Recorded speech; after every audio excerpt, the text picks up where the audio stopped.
High friends, welcome to Telugu cricket chat. Champions trophy 2025లో match number 9 Pakistan versus Bangladesh రేపైతే జరగబోతుంది. ఈ మ్యాచ్ కనుక చూసుకుంటే టోర్నమెంట్ పరంగా చూసుకుంటే ఈ మ్యాచ్కి ఎలాంటి సిగ్నిఫికెన్స్ అయితే లేదు.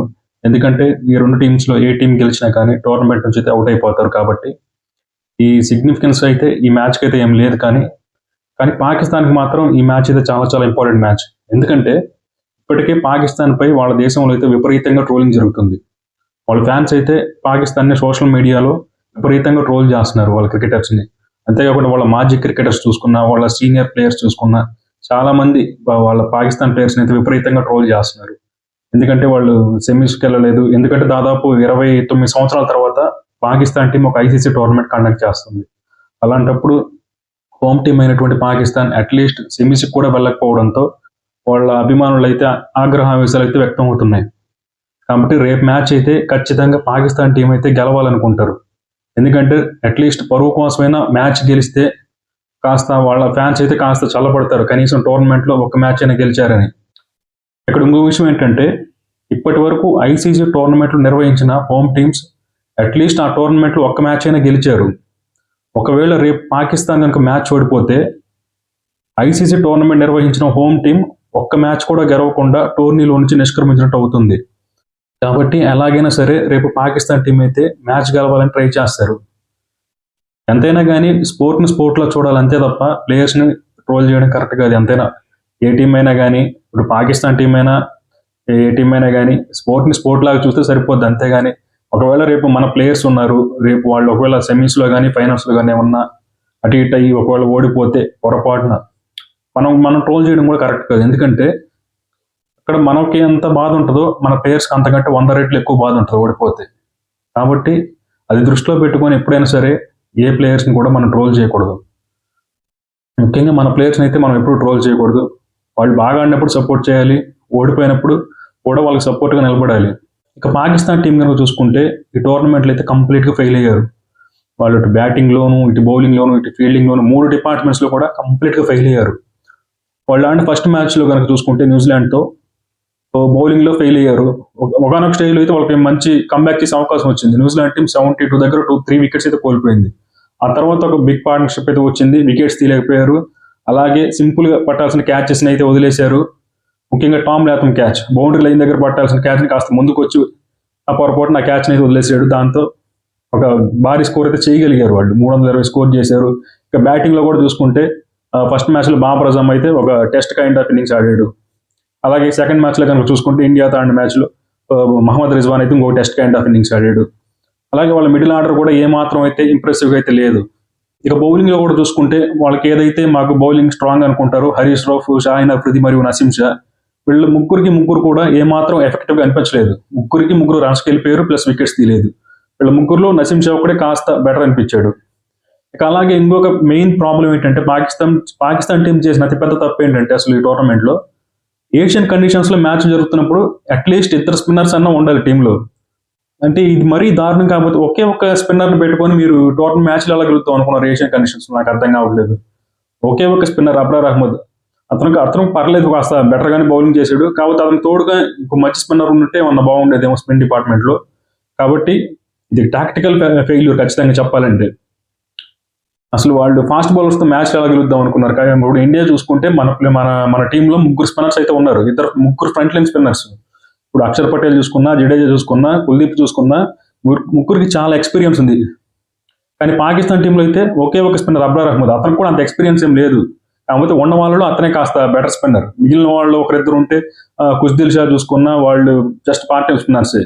ఇలాంటి వాళ్ళని పెట్టుకొని మీరు ఎలా గెలుస్తారు? ఇక ఫీల్డింగ్ విషయానికి వస్తే అసలు ఎంత తక్కువ మాట్లాడుకుంటే అంత మంచిది. ఇండియాతో జరిగిన మ్యాచ్లో శుభ్మన్ గిల్ క్యాచ్ వదిలేశారు, శ్రేయస్ అయ్యర్ క్యాచ్ వదిలేశారు ఇంపార్టెంట్ టైమ్స్లో.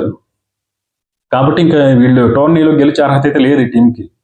ఖచ్చితంగా వాళ్ళు పొరపాట్లు ఉన్నాయి, టీమ్ సెలక్షన్లో పొరపాట్లు ఉన్నాయి.